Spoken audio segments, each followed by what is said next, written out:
กระแลมกันฮ้อนอืมอืมอืมวันนี้ตาดำสิมากินผัดข้าวปุ้นใส่น้ำแจ่วแซ่บๆ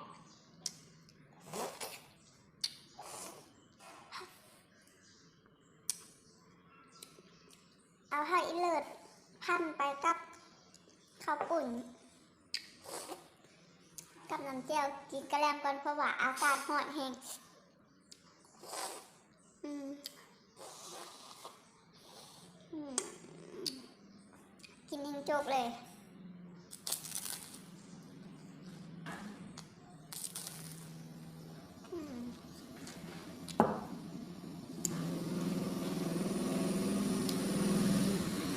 พี่น้องล้างมือ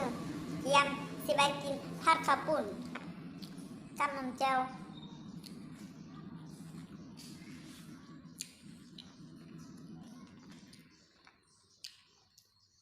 พันไปด้วยผักอีเลิศ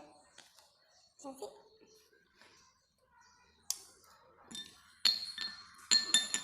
ทูจิ่ม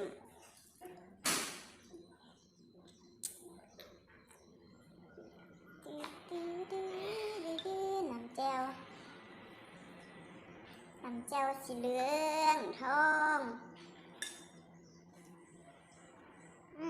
เสร็จ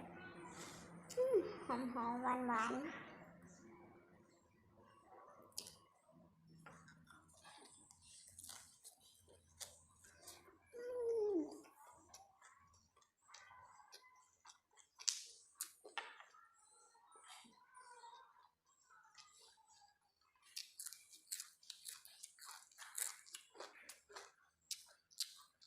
มะเขือช่วงโควิดบ่ได้ขาย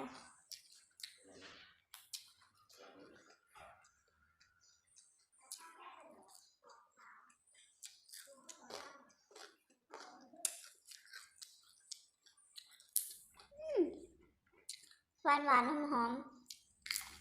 ต้มนัวแซ่บ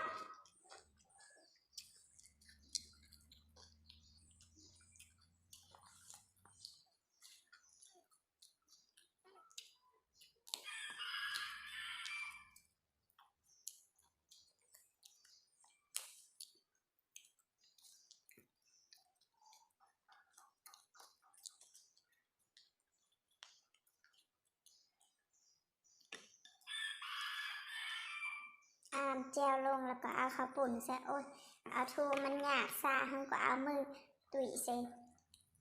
กินคนเดียวเพราะว่าบ่มีหมูมากินนำ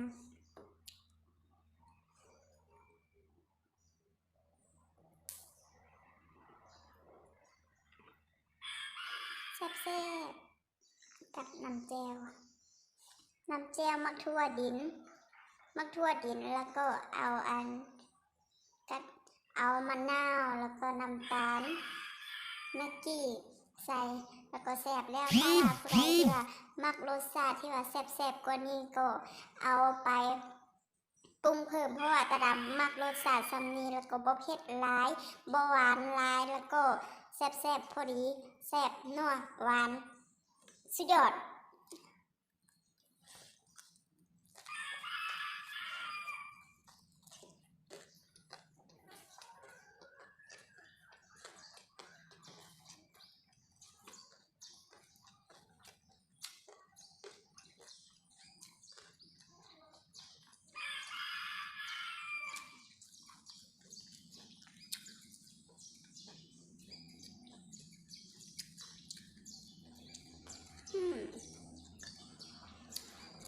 ยำเข้าไป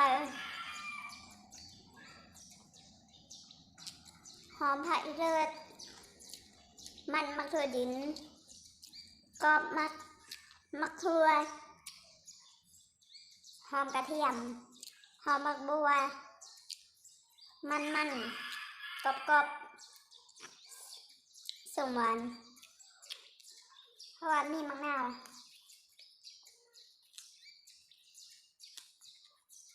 ข้าวต้องเฮ็ดสลวยแน่ๆแล้วก็เอาน้ำแจ่วใส่แล้วก็เอาเส้นข้าวปุ้นใส่แล้วก็เอาน้ำแจ่วลุย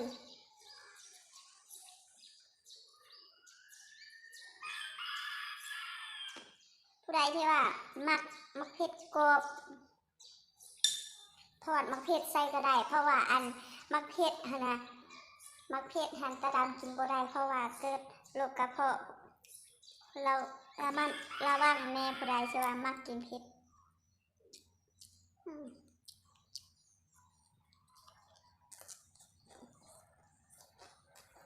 อืม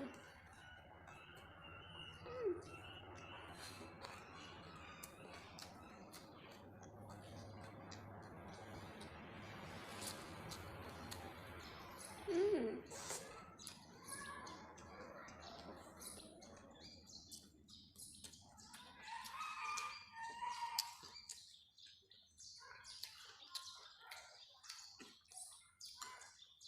คนจอยกินหลายคนตุยกินหน่อยคนสิคนสิตุยดมเอาตุยคนสิจอยกินต่อ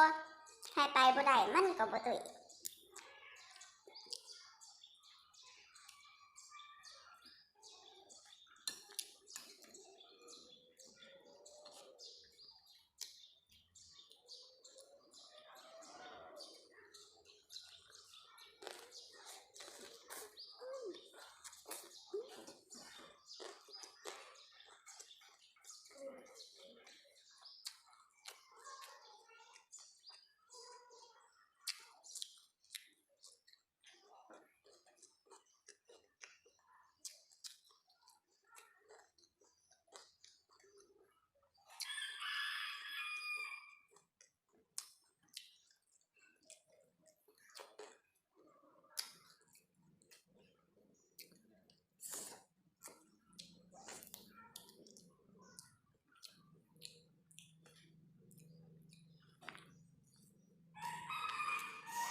เผ็ด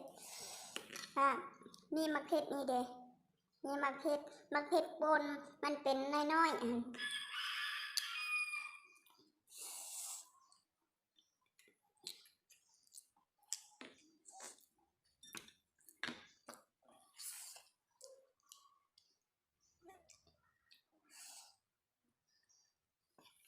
ผู้ใดที่ว่าว่างเวียกนะว่างงานแล้วก็มากินนำกันเด้อกำลังแซ่บๆหวานๆหอมๆพออิ่มท้องถ้าว่ากินเทื่อหนึงถ้าว่ากลุ่ม2-3 มื้อคือสิดีเนาะเพราะว่าจังบ่เปลืองค่ะเด้โอ้ยกินน้ำสิก็ไอศครีมอ่ะแพงละไอศครีมกล่องหนึง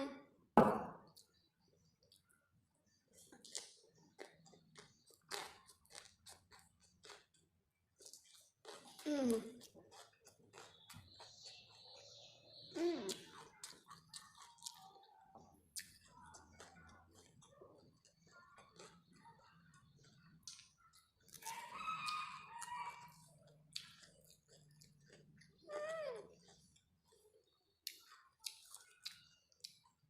ถ้าอีเลิศเก็บมาจาก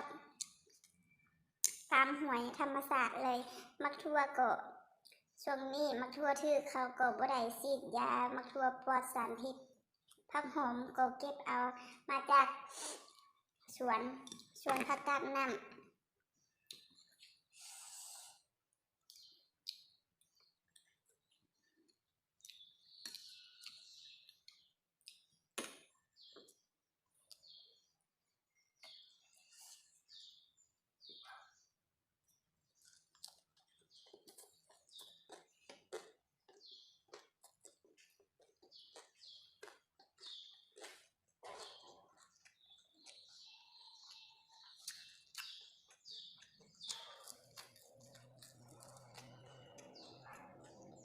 แซ่บทั้งแซ่บทั้งลำ